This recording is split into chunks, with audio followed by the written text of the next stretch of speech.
There are lots of different ways to organize homeschool materials, and it's always interesting to see how different moms do it.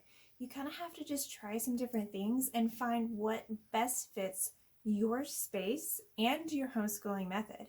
For us, we use a cart system.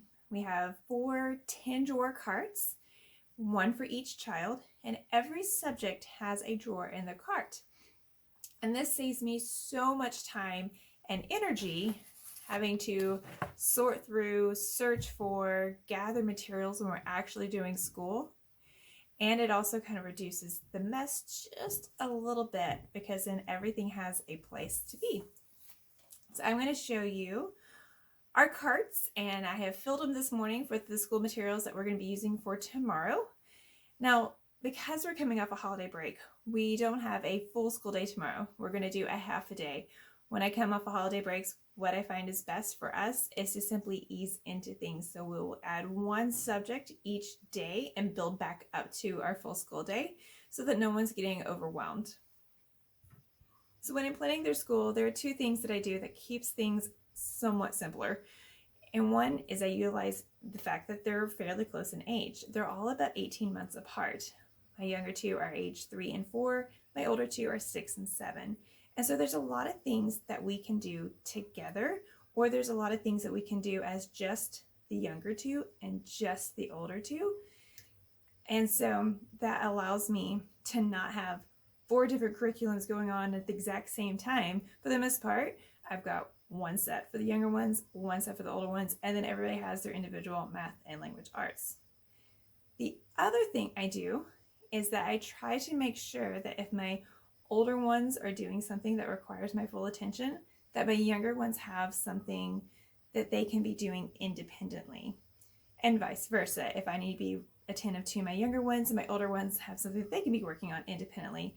And that allows me to kind of balance being able to meet everyone's needs simultaneously.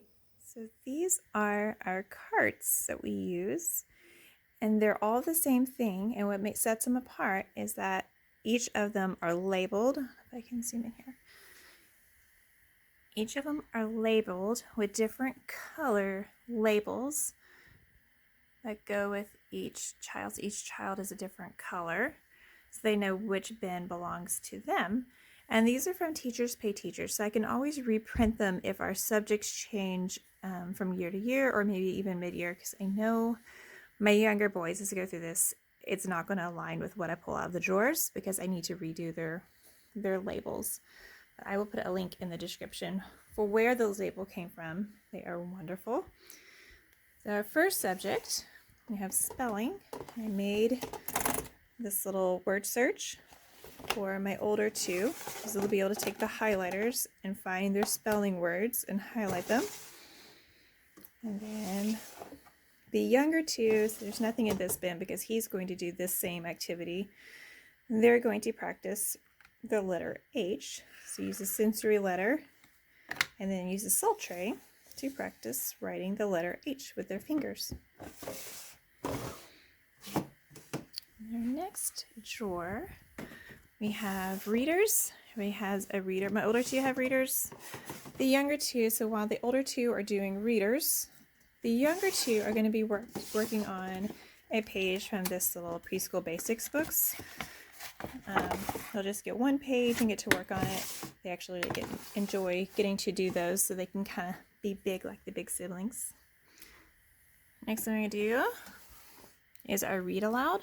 We have been working on Adventures of a South Pole Pig. If you have not read this one, I highly recommend it.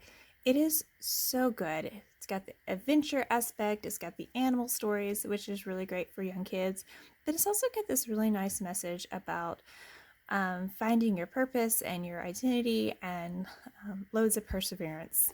So, well worth reading. We're almost done with it. We're like chapter 28.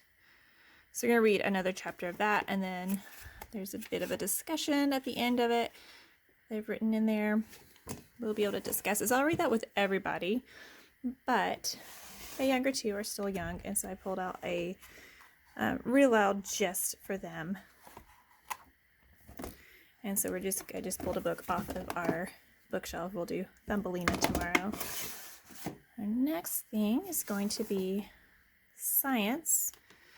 We're using this DK Find Out Science at the moment. We're going to read about laws of motions. I love using sticky notes to easily flip to whatever we're going to be doing. And then they're going to be working on answering this question, and we'll be able to have a little discussion and answer the question time. And then while they're doing their science, the younger two can do a workbook page. They have this little coloring animals or dot dots or hidden pictures, and they each have their own sets of those to keep them busy. And then the next thing we're going to do tomorrow is math. So everybody has their math books. We use Matthew C. For my 4-year-old, we are using farmland math, which I love. I've done this with my older two. It has these cute little manipulatives to use, and it's just stories, and they move the little animals on the mat and according to the stories. So I'm doing that. Then my 3-year-old can work on these little puzzle boards and stay occupied. And that's just for tomorrow. Tomorrow's going to be a shorter day than a normal day. Like I said, we're building up after coming back from the holiday.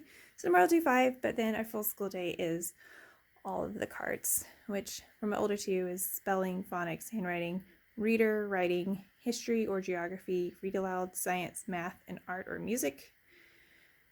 And my younger two, I need to redo theirs. This is letters, shapes, numbers, read aloud, arts and crafts or sensory bin, music, math, workbooks, and they have a couple of play drawers because they're still little and they still need playtime.